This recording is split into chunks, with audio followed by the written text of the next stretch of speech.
Welcome, everybody, to another game design stream, which we don't do very often. We haven't done this one in a while. Yeah. In a long while. And so, for all you wonderful Redwall fans that know everything about Redwall more than we do, because that's who we love, there are a few slides that we're going to kind of skip over because you probably already know the answer to those. But this was a presentation we did at CGDC talking about what our vision is for the Redwall game and why we got there based on the Redwall philosophies.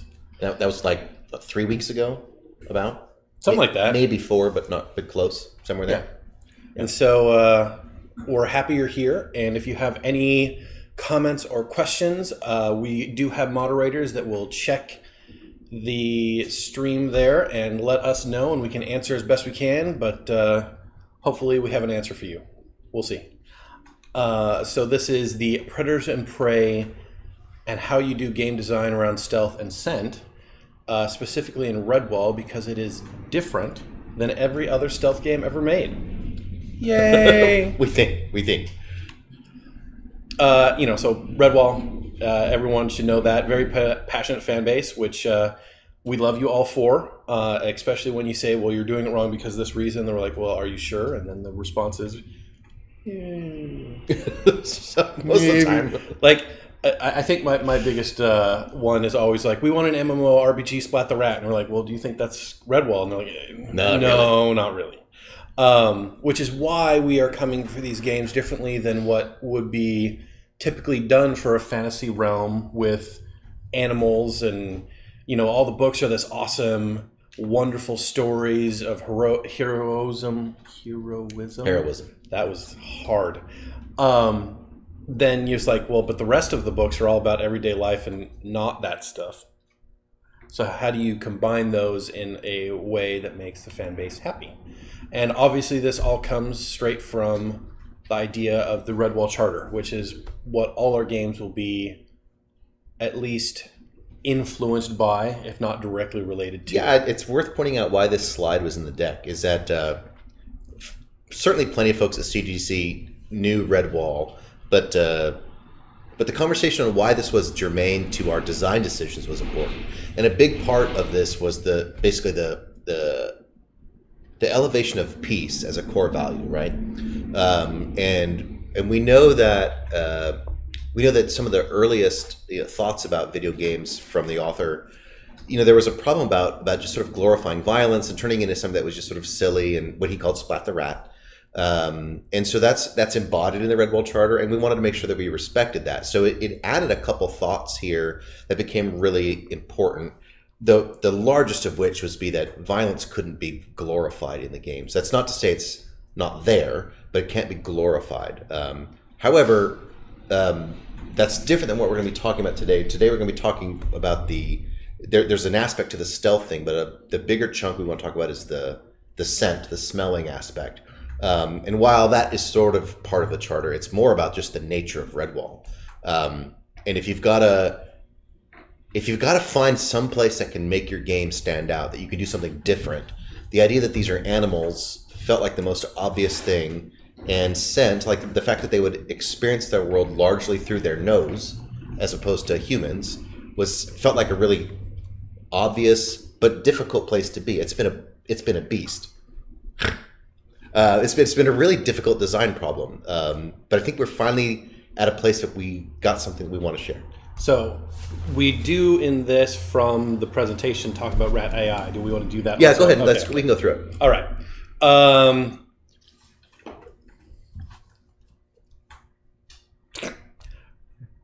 I think we've already covered most of this. That our game's different because the passivity of it, and that it needs to follow the charter. Yeah. So Yeah. So for a lot of folks again who are new here, and we know we've got a lot of new people on the Facebook page, so presumably new people here. We are aiming for largely an adventure game in sort of the broadest sense, because that fits Redwall. Stealth, don't read too much into that. Like, this isn't Siphon Filter. It's all, and actually I would say in the 4 weeks since this presentation, I think the focus on the game has diminished away from stealth and more about stealth as you need to do stealth so you don't get eaten. Yeah, you're not a ninja or snake. You're more like a hobbit, right? You're someone who can stay hidden, and that's great because you're avoiding combat.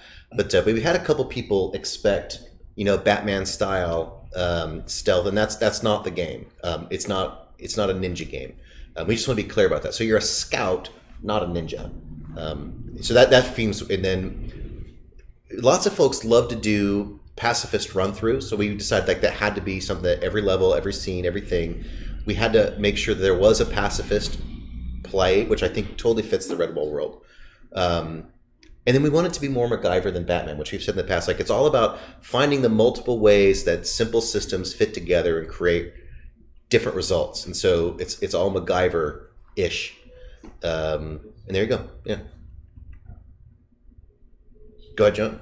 All right, so the biggest design challenge that we've always ran into over and over again is the big concept that you're a mouse, which is normal, except for that mice are weaker than rats, and rats are the main enemy. And so how do you make the player not feel inferior when in fact their character is inferior? And so this was a great design issue because rats always win in a fight unless you're a warrior mouse, which you're not. And so you have this issue of how do you make the player want to continue on when every time they're seen they die. And well, that's probably overstating it, but yeah. Yeah. Violence has to feel costly. Yes. And risky. So it's not a gaming, it's not a power fantasy game.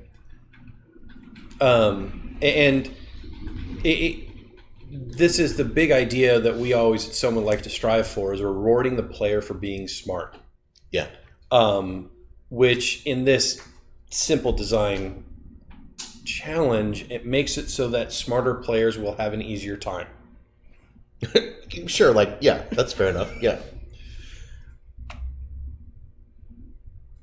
So there are multiple ways to find the fun when you are a weak character. One of them is to make the enemies so dumb that they're easy to trick.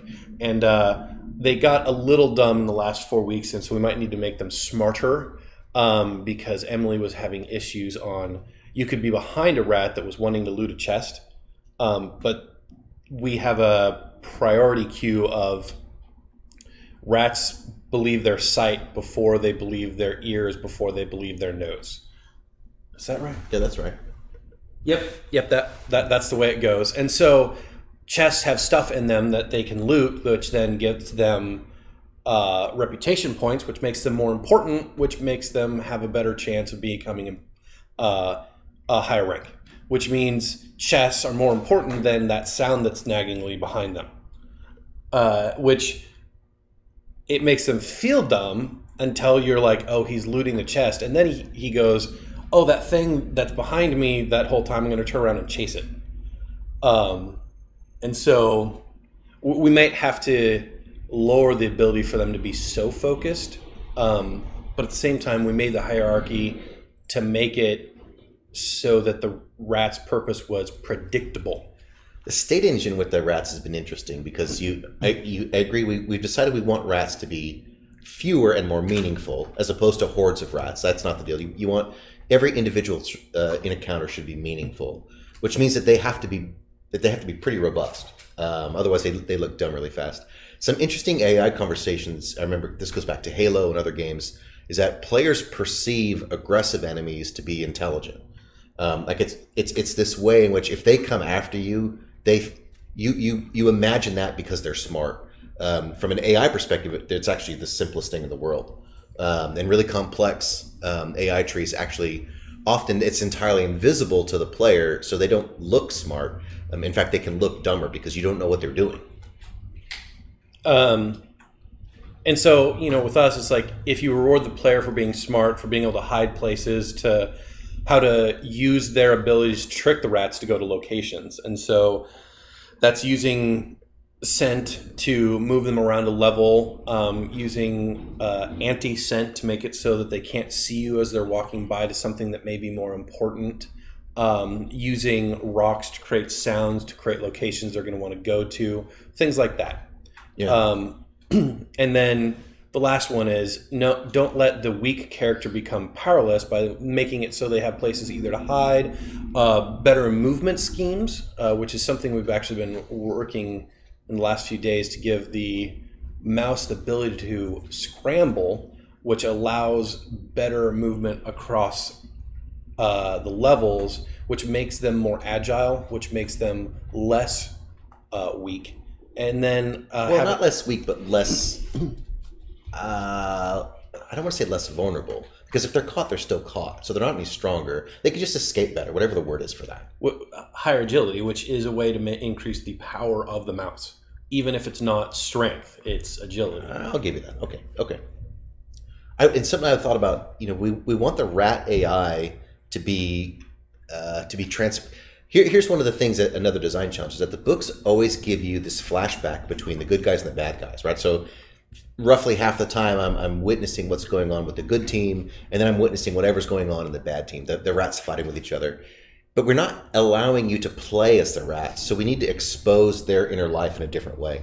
And we need to keep them characteristically sort of greedy and cruel and nasty, maybe a little slow, but they're not idiots. Like they are relatively dangerous, and they can figure out basic puzzles. So it's an interesting thing. They wind up talking a lot to themselves and to each other. So we have a lot of dialogue and barks and this kind of stuff. So they're fairly vocal enemies, which has been fun, by the way. I get to voice the pirate voices in the meantime. It's just temporary, but it's been fun. And then you make the gameplay against the AI largely come through wit, right? It's wit, it's subtlety. It's not, yes, you have these agility tools, but that's not usually how you win. That's just how you escape sort of in the meantime. And then the one is having traps to make it so that the rats can't move or incapacitated, which allows the level to be open-er, allowing you to move through easily. And again, you don't have to trap any of the rats, but it will be harder to finish if you don't. Well, and it's fun. Yeah. Do you want to show the Nandari? Yeah, if you got it, that'd be cool. Okay, so if John brings this up, I'll tell you what the Andari are. Is that in a different game that we made, a couple of years ago, we had these. It was a space game that included these creatures that were called Andari, and so they're basically space jellyfish. And we created a little AI system as like a terrarium, or I guess aquarium in space. That these things are called Fred. Each little Andari is called a Fred. And the goal was to create a very small and simple set of AI rules that would start to mimic complex behavior. So right now, each capsule is a Fred. Their color, I think, indicates their hunger state. Is that correct? Red is starving, yellow is hungry and not colored, which is kind of a bluish, or the white is satisfied.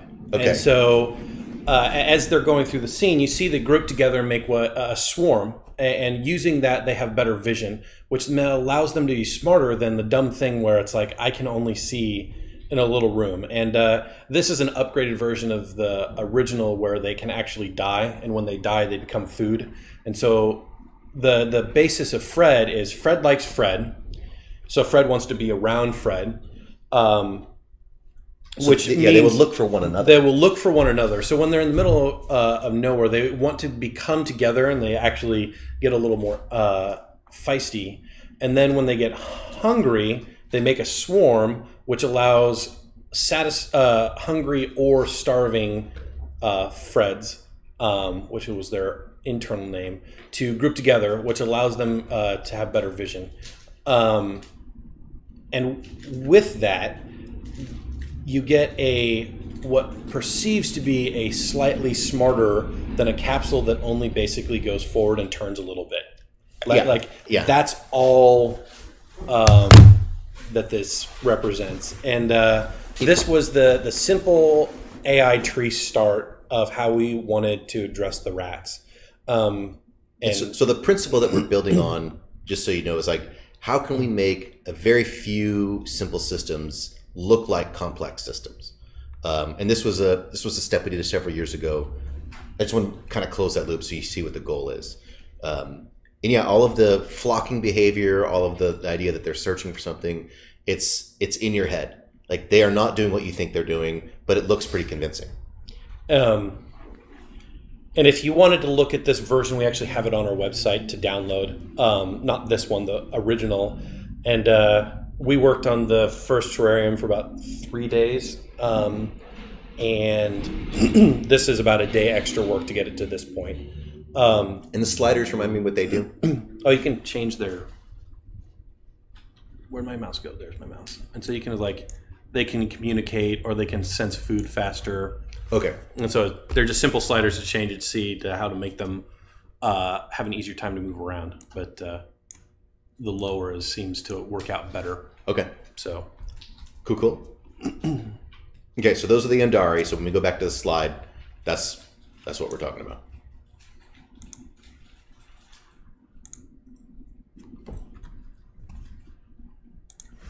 So yeah, that was Fred.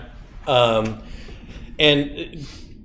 the biggest changes we wanted to take from the Nandari was we wanted to make it so the rat could see things, smell things, and hear things. Because the only thing the Nandari could do was sense food and sense friends, which actually is interesting because rats don't have the ability to sense friends. They only have the ability to get angry and attack friends. So it's a little bit different. But they still sense friends. It's just not, they don't respond to them in the same way. Yeah. Okay. I don't know if you would count that as a friend. Another rat. Fair enough. Maybe a frenemy. A frenemy gets something like that. You know, rats don't have the same sense of community that Freds do. So as we're kind of, here's what you'll start to see as this emerges, is that rats they do have sort of a pecking order amongst themselves. And so when rats encounter one another, they may or may not fight. They may or may not sort of impress a weaker rat to serve a stronger rat. More likely, they're just going to brawl and see who wins and take one another's stuff. But they will join forces against a common enemy if that happens. And so when we were talking about how do we see, it's like, how well do they see? Is it a forever range? And so we're actually right now, rats really only see in front of them. You know, we're going to do there's going to be a pivot point. Just so you know, Emily's asking if we're going to answer questions. There's a pivot when we go from AI to scent. Why don't we break it up and do some... I was going to say, let's go through these really quick. And yeah. So right now, the rat only sees in front of them and actually in a very short range. And so, you know, as Emily said, I could walk behind them and they can't see me. And so maybe we want to add some see behind, so they're like, I get that you're there. And then the whole see importance, a mouse is more important than chess, so they turn around and eat you. And then how long the memory is it short or long term? And right now, if a rat sees something important, it will store that forever. Which means if a rat sees 4 chess while running after you and you get away and he's like, now I can't get the mouse, he'll go, hey, I remember those 4 chess, and we'll go back to them to loot them. And then deciding, you know, with the C, how is it important and why? And always the question asked is, can a player exploit the rat's ability to see things? And yeah. Anything to add? No, I think that's good for that. Go ahead. And then we go to hearing, the next priority. And you always, that's how well. Well, we actually determined it's not how well the rat hears, but it's how loud the noise is. And so they hear the same, but the ability to hear is based on the distance they are away from the noise. And so small noises don't have as large range, which means it's easier for them to miss them. and they always remember the most recent sound, which is something where you could sprint, get them close to you, which sprinting makes it so that you make a really, really loud noise. And so it's whatever really loud noise. And then like throw a rock when they get nearby and they're like, oh, well, that must be more important because it's the most recent noise they heard. Yeah. And that's all talking about are sounds the same. And right now they're not. We also have the loudness of noise and the priority of noise. And so the player produces a more important noise than a rock.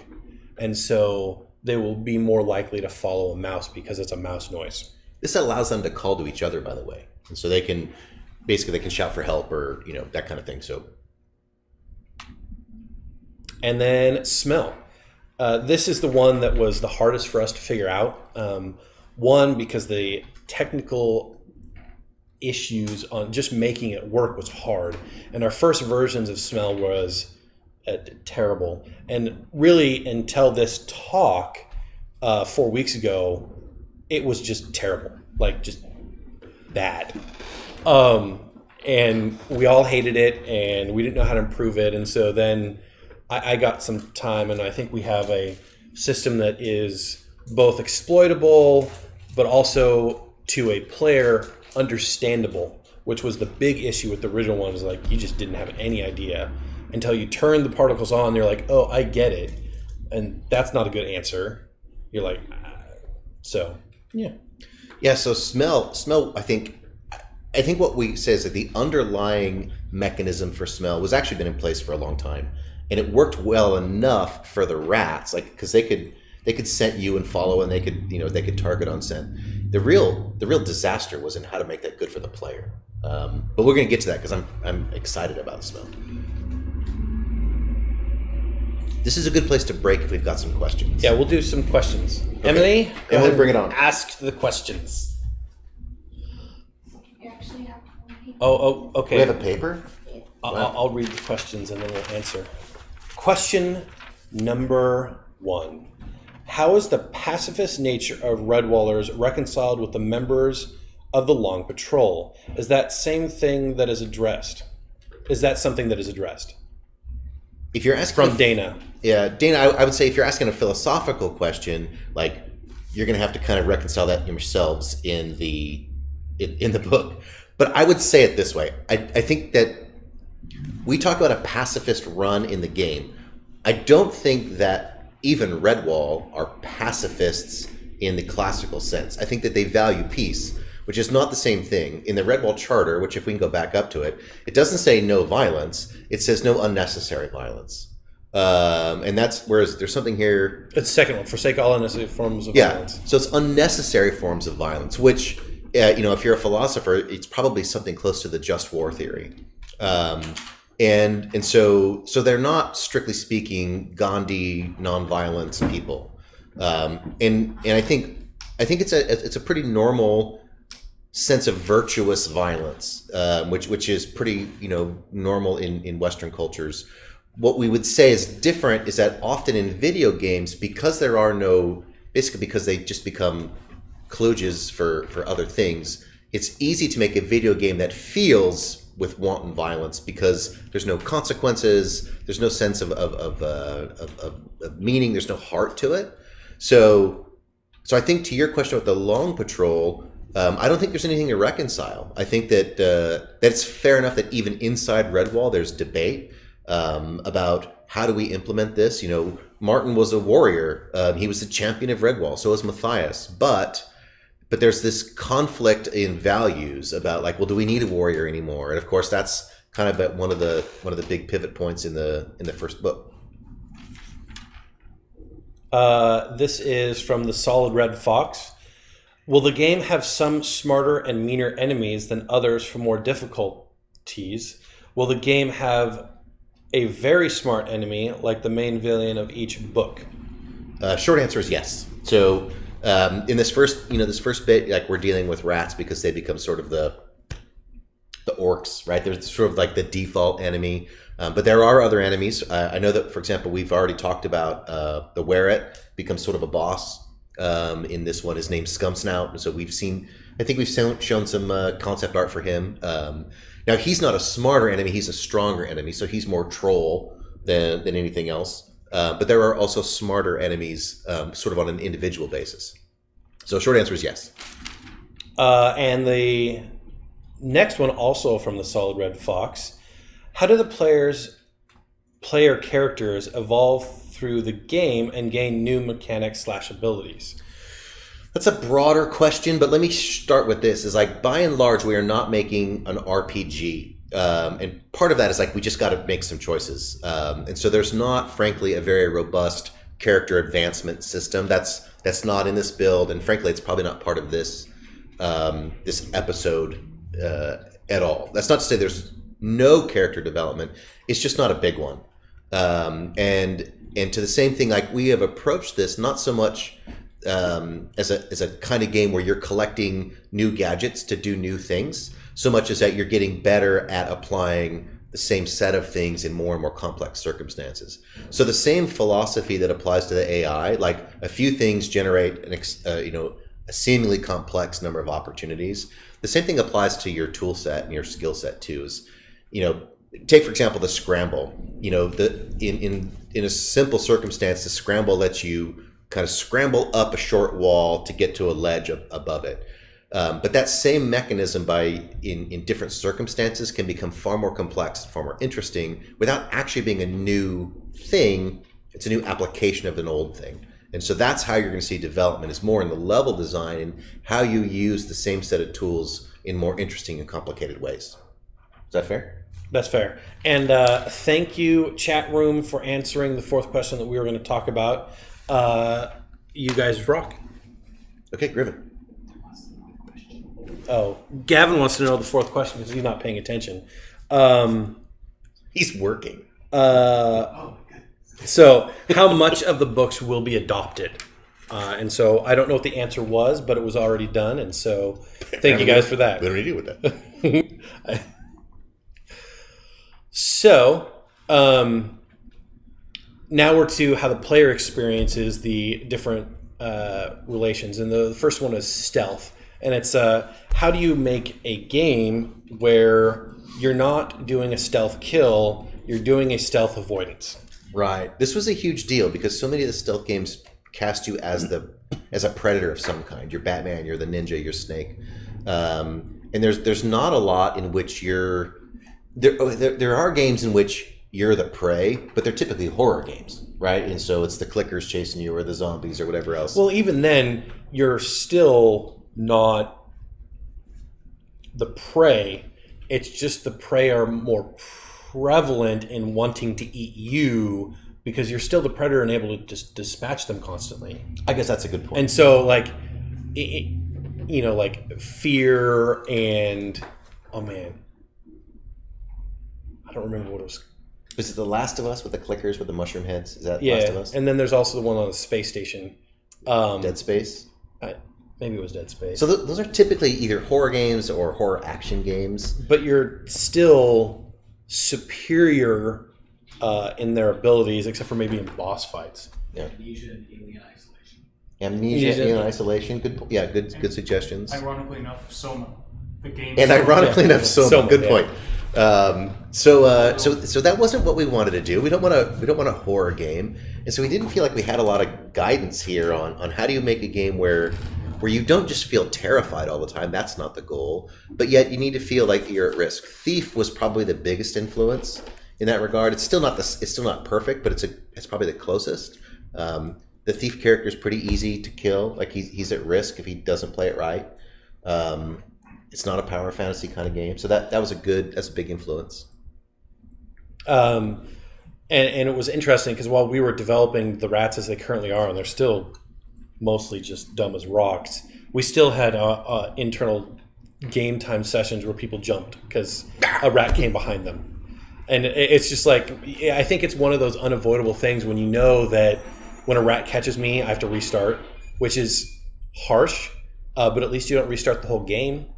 Right, it's more of a reset to a save point kind of thing, yeah. And then the question is, where is the player visible? And so we have a vision collider on our player that's right about at their throat, which means if that is blocked from the vision to the rat on the direct look, the rat can't see you. And so this allows you to actually kind of like sit down and hide behind like a barrel or a crate and see over it so you can see the rat, but then the rat can't see you, so it allows you some freedom of movement instead of, oh, I saw the tip of your ear, you're done. Yeah, that's no fun.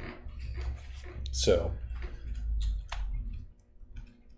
and then the design of player, how you experience hearing, how can you make noise, and then just you walking around makes noise, which makes it so that the rats can hear you. And then when you're sneaking, you can be silent, which allows you to move through the level, albeit really slow and painful. And so you have to know that while I am invisible for the hearing, I'm just slow, which makes for a sometimes frustrating time when you know there's a rat on the other side of a wall and you just have to go. It's just sometimes you got to go here. And of course, we got a mechanism here where you can create noises to attract their attention if you want to. None of those are automated. Like we don't have that bit where you can like set something down and it makes noise and draws their attention. But we might have a drop like that. Sometimes though, this is also where if you're trying to sneak through a section, there's a room that's full of bottles, for example. And if you're sneaking through that room and you're not good at what you're doing and you knock the bottles over and they break. So there's ways that you can create noise both purposely and accidentally that aren't just your footprints. In fact, there's lots of stuff like that. And of course, you be quiet. So there you go. And Next. be quiet. Well, you said the player can be silent. Yeah. Yeah. You start with this. Okay. So I think that's a great... Is this the pivot point to scent? I don't know. I think we're close. I think so. I think after this, it's all scent. Okay. So here's what I would say at this pivot point. Up to here, basically everyone we've talked about is pretty well-worn territory. Lots of people have done this. It's not particularly new. Like we might have our take on something. But we wanted to do something that was very different here because to our knowledge, we couldn't find games that used scent and smell as a significant game mechanic. This was a really early, high priority. We felt like it had some real magic potential to it, but it has been a design. I don't want to say it's a disaster because I think that we've won, but it's been very difficult, which may be why 4 weeks ago we were like, I don't know where this is going. So let me say from the high level, I'm jazzed about this. It's my favorite thing so far, and I'm so glad to finally see it come sort of to gel. It's not finished yet, but we're going to show you some things that I'm fired up about. So base notion is animals see the world through their noses more than probably other things. And some things you should know about how animals smell compared to humans. One, they smell in stereo. So they know left or right where that smell is coming from in the same way that you use your ears. They also smell, frankly, far more detail than you do. So you smell, that stinks. And they can tell you like what that guy had for dinner. So animals have far more sensitive smell. And one thing that you can say is that they're able to smell into the past.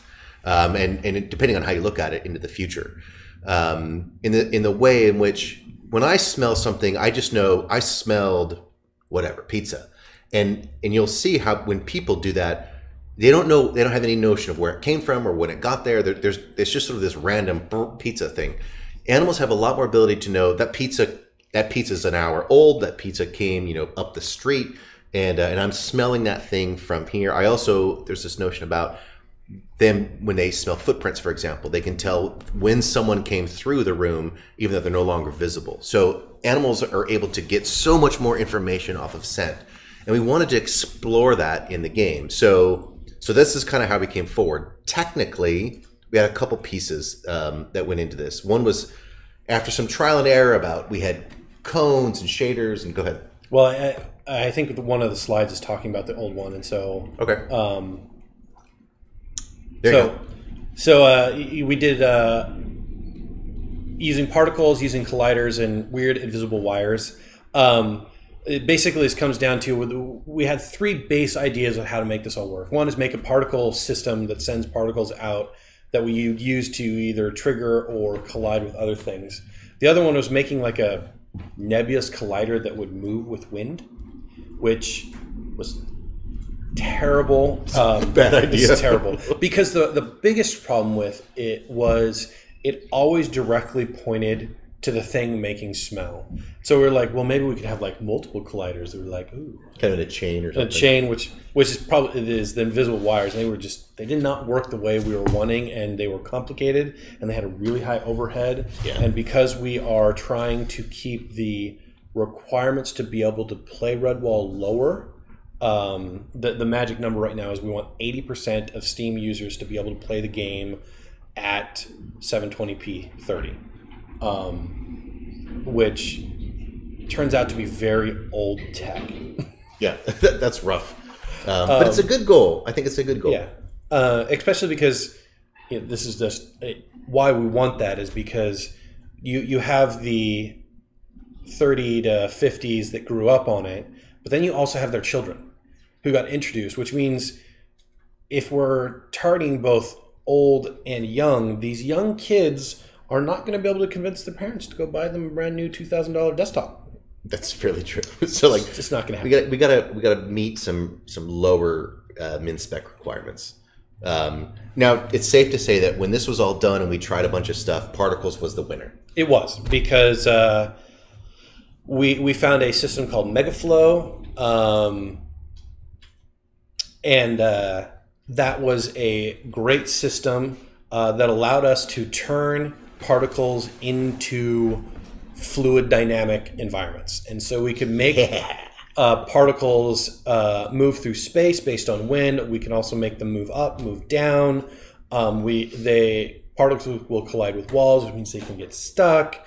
We can make eddies, we can make disturbances, and all those wonderful things because of Megaflow, which it does have its limitations at times and are frustrating when we get there. But it allowed us to turn something that releases a particle to then move through the world however we determine the wind should happen, which means we can have a particle that would go down a hallway, around a corner, and then make a U-turn and then keep going. Which is to say we found something that was pretty realistic. So if in the end what I'm always smelling is I'm smelling some bit of chemistry, and that chemistry flies with the wind, that's how it works. And so this was Megaflow became a big barrier. When we put that together with the particles, we had something that actually represented scent pretty well. And so depending on the size of the particles and their initial velocity, they would disperse different ways. In a still area, they would pretty much just sit there. And then the particles decay over a certain amount of time. And so basically every emitter, every scent thing can emit particles really rapidly, really slowly, with more or less energy. And so all these things go as variables to make different scents behave differently. And so you put that with Megaflow, and we had something really cool. Yeah, so the first iteration that we had of scent, I mean, it was terrible. And we're going to show you terrible. Now, you're going to get the terrible UI? Everything. This is how Okay. it was before. And even with our mouse that has the weird T-pose. But okay, so here's what you're seeing. The blue is, I don't remember what scent it is, but let's call it a blueberry. And the green is the smell of something else, a grass or something. And so around the corner, you've got it. You see that there are emitters. In fact, I think the emitters are invisible, but you can kind of discern them. And so the particles are flying around. Now, what this horrible UI you're seeing with these bars is that we created these colliders on the mouse, and whenever a particle would collide with a part of you, it would light up that quadrant. What you'll see, so I think you've got green particles hitting him here. Here you've got the blue particles. And then the icon is supposed to say, like, if I recognize that smell. So it's I don't know what you've got there, a green skull and probably a rat and a mouse. I think it's a fire. So technically what you'll see is like the radius of the colliders actually extends, I don't know, probably about 3 mice around them. But what happens is like the information it gives you is absolutely freaking useless. In fact, it's more deceptive than anything else. It's true in a sort of technical sense, but it's horrible. However, it's the UI that's the problem, not the particles. The particles are actually behaving the way we want them to. Wind is blowing them down this corner, and then of course the wind dynamics shifts it around the corner and down the next hallway. So the wind is working, the particles are working. It's just the UI that sucks toes. So then the version, I think this is it. We'll see. This is, okay, I was like, I guess it's not going to go. This is the new version, the current version we're doing. And so instead of using anything else, you just use the particles as your UI.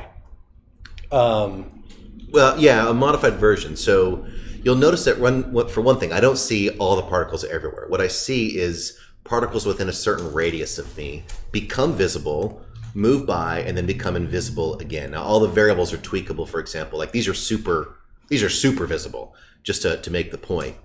And so what you're getting right now, and it's hard to tell, but this is a caret with a question mark in it, which indicates an unknown vegetable smell. So you can start with kind of base categories of animal, vegetable, mineral. And as you can see, we have the wind that moves them down. And then when you get close to an idea, you can then identify the smell.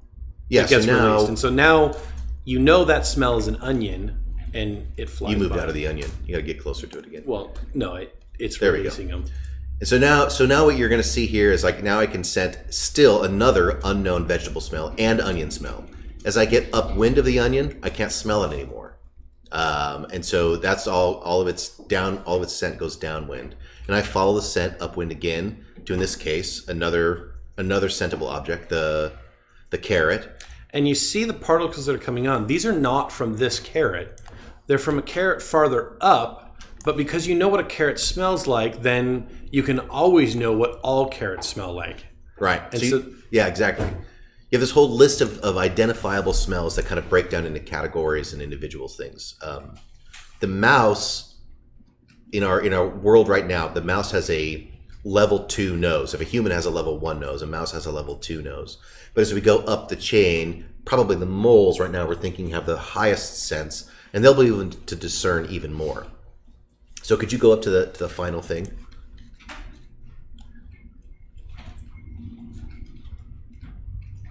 And so as you see, now you've got onion and carrot and everything else, and you can start to see them individually coming down the hall. This is basically what we showed at CGDC 4 weeks ago because it was brand new. We had just figured out how to make this look tolerable. Obviously, there's still a lot to go. For one thing, flying vegetables isn't super awesome UI, but it was a great start, and we realized, this is something we can really work with. And it was great at the conference to have people see the potential here at the same time. They're like, in fact, I don't know about you, John, but I was really very pleasantly surprised by that. Because you're like, this is a weird idea. Is anyone going to get this? Well, especially with this, the whole office except for me went to CGDC, and I stayed behind and worked on it for 2 days.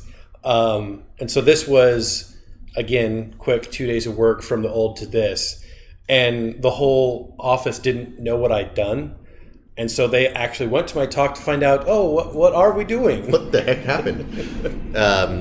And so this becomes sort of the bones of something that we're really excited to move forward with. And so let me give some immediate thoughts about how we plan to use this kind of mechanism. Is that so long as my scent UI, however we decide to quite depict it, it needs to tell me what kind of particle, what am I smelling, what direction it's coming from, going to. So one thing that this gives us in this base UI is it tells us wind direction. Like that's not a little thing when wind is a big deal. Like going upwind and downwind is a huge part of this, especially from a stealth perspective. And sort of the simplest answer was the best. By revealing the particles themselves and their motion, it communicates all of that instantaneously and really intuitively. I don't have to think about it. It's just right there. the icons themselves of saying this is a carrot smell, this is a tomato smell. What I don't like about that is that it feels very gamish. You know, it's an icon, it's a graphic, and it's basically the only piece of HUD that we have in the game right now. So it feels out of sync in that regard, and we're looking for better alternatives. But it does communicate effectively. So it does the job. It's just grating, I think, visually. And it's interesting what happens is you start to see the world pretty differently. It's like, I imagine a smell to be very localized, but a mouse realizes that a smell goes along a path, and that becomes something that's second nature as you play with this just a little bit of time. And I'm not seeing a point, I'm seeing a line. And as soon as you get used to that, it's really intuitive.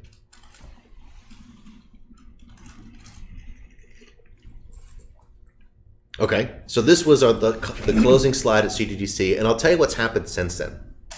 A lot of really interesting thoughts and puzzles and mechanisms have come out of this that are suddenly possible, that have been in the GDD, but we just couldn't figure out how to implement it. So let me give you some thoughts about this. Go ahead. Just so everyone knows, GDD is Game Design Document. Oh, right. Yeah, Game Design Document. That's what I meant. So go ahead. So, so take, for instance, the idea that the combination between scent and wind becomes a central feature. And now having puzzles that rely on my ability to sense wind, to change wind, to alter wind patterns. Now it's this whole world of puzzles to do. Like I can open grates, close grates, change doors, you know, turn the fan on. All this stuff like is a whole new world. And scent is non-linear. So the idea that I can blow a scent around a corner, which is, you know, I could never do that with a light bulb or something like that. Like it's the fact that it's non-linear and it's three-dimensional. So right now we show most of these on two-dimensional puzzles, but the idea that wind can go up, that it can go down, it can go through doors, it permeates in a way that is very different than any other thing. So I'll give you an example of what we could do is imagine you're creeping through a cornfield. So I can't see really anything. There's just corn everywhere, but I can smell everything. And so it becomes this almost invisible room technique where the scent becomes all that I live on, and I have to creep through the corn, you know, and to avoid the rats or play hide and seek or whatever else. It's a wholly different scent. Now I got to use it both words. You know, sense is what I mean to say. Then you've got questions about how can I disguise my scent? So say I jump into a pickle barrel and now I smell like pickles. How does that, you know, that last a certain amount of time? I might be able to hide this smell. I might be able to add smell to an enemy. So for example, I hang a little stuffed animal on the enemy's belt, and now he smells like mouse, and all of his buddies come around like, why do you smell like mouse? This kind of thing. It really is a whole different world that just dying for exploration, and we think it's really unique, and we plan to exploit the heck out of it because I think it's really special. What time is it? I don't know. Emily? 1 second. What time is it? Oh, 1:52. Okay, so we're close to out of time, but we do have time for a few more questions if there are any. Yes. Okay, Emily says there are, so I think she's writing furiously. Mm-hmm. We'll be there in just a second. What do you think, while we're waiting for that, just overall, what is your gut about where scent as a mechanic is going? What are you excited about next? I'm excited about using it as a puzzle mechanism. I'm excited that we can have, like my big thing was you can make it so that you can use scent as an indicator to the player of important objects. And so this was my big thing is in the catacombs you have Dorabella, who has a key that you need to unlock the door to move on, which is kind of the main puzzle. But if you make the key smell like Dorabella, it means you can use that as a way to find the key or know the key is on a rat that's already been looted from a chest. Right.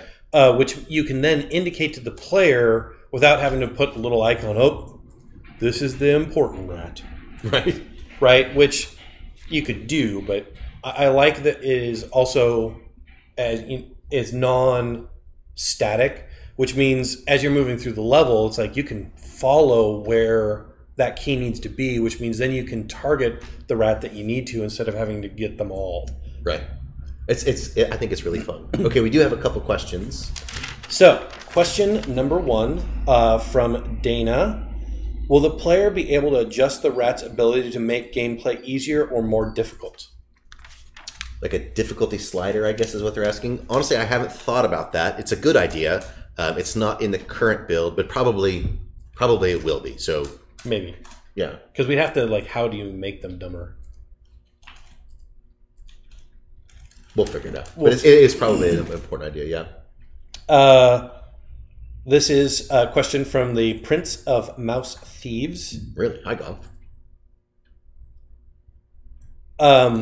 When early access opens, what topics and forums of feedback would you find most helpful? For me specifically, bugs are always great. But the biggest one is the 3 questions we want people to ask is, what did you try to do that you liked? What did you try to do and couldn't? And what would you wish you could do but didn't think about? Yeah. Just talking about how would you want gameplay to be different, which is a great question, because that allows us to address that as it moves forward. I mean, it might not be something we can address in this game, but it'll be something we'll always keep on our mind as we're moving forward for all the games. That's fair. I like that. And then also from Dana, has designing levels around different senses been difficult? And with that in mind, will levels have multiple paths to take that utilize different aspects of stealth, such as vision, noise, and smell? Yes, it's been difficult. It's been rewarding and fun, but it has been challenging. And sometimes it's like a play, like it only comes together at the last minute. And you're like, oh, there it is. And I don't know if everyone has that experience or if that's us. I don't know, but that has been our experience. And yes, there will definitely be multiple paths. That's a really high priority. And not just for the mouse, but one of our high level goals is to have these environments that are different for different species. So you might come back to the catacombs, for example, as a squirrel or as a mole, and there are frankly parts of it that are inaccessible otherwise. And so we want each species to have a unique experience, even in the same environment. That's a replayability feature, but it's also frankly, it's a design and budget feature. Like if we do it right, it makes every environment richer. Yeah. This is from the Solid Red Fox. What will the player detect with the smell mechanics besides ingredients? What will the AI smell? So right now we have it so the AI only cares about flesh-related scents, and so that's other mice, which means it's mice refugees. They'll be able to smell rats, but aren't really important. They don't care about ingredients, and then the mouse will be able to detect all of it, and so the mouse will be able to know fire and smoke and food and rats, other refugees, yeah, and so and anything else we feel is important. The player will be able to smell everything, but the AI will be more specific. I don't mind saying that's actually one of the challenges for the players. We want to give you access to all this information, but it can become really noisy really fast. And so the ability to filter that is something we're working on. I haven't got a solution yet. So, and then also from the Solid Red Fox, will the player trap enemies with smell? Is that well the one idea we have is the rat doesn't have really great vision, which means he will be willing to walk through water, and water might be deep, but the rat doesn't know how to swim. So you could put smell on the other side that smells like you by rubbing your scent off, and then they follow it, and then they fall in the water. And so can you use smell as a trapping mechanism? Yes. Well, you also had a little demo today about where basically by moving a lever, you create a situation where the scent that he's chasing goes in a circle, and so he's going to go in a circle too. He winds up sort of chasing his own tail, And as long as he doesn't see you, you're safe. Like you've eliminated him because he's an idiot. So that I'm not sure if that's what she means, but in short, yes, it is a manipulatable mechanism. So yes, we will use smell as a trapping mechanism because we want to exploit smell to make our game unique using smell. Yeah. Yeah. And then there's things like rotten eggs, which is also not a trap, but it's almost like weaponized. It's a weaponized smell. And so you get this like blast of really strong stuff that the rats hate. They want to run away from. So that's not a trap. It's kind of similar vein. Yeah. So that seems pretty cool. So I know that the design conversations have been. It's been a while since we did one of these. There's still probably more that's happened in the last several months that we want to talk about. We happen to have this presentation real handy from the conference, so it was really nice to share it. But Scent was the big breakthrough. Like for us, this was the thing we've been working on. And I don't mind saying this is one of the reasons that we've been so coy about doing gameplay videos or anything like that, because we wanted this to be a core feature. And up until very recently, we weren't sure we were going to pull it off. And I didn't want to show something that was sort of misleading. But having this feels like a genuine breakthrough on progress. And now things have moved very rapidly. So the work has all been there. We're sort of assembling pieces that have been waiting to go together. And it's looking really good. I think that's what we got. It's been about an hour, so we should probably sign off. I guess we'll do one last one. Is there any last questions? Emily's... We're good. Okay. We're good. All right, then thank you so much for joining us. Thank you for your questions. Thank you for listening to us spew words about what we've been going through and what we're excited about. And I got one thing. Go ahead. Congratulations to our own Aaron for getting married. Way to go, Aaron. Way to go, James. Yep. And so we hope to see you next week when we're going to be playing a game, which it might be we're going to play unauthorized again, so we can get the whole group in to see what it's like in larger forms. But we haven't decided quite yet what we're going to play. And we hope you join for us for that, and we'll answer your questions then also. Thank you again. This is John and Chris signing out. Bye-bye, y'all.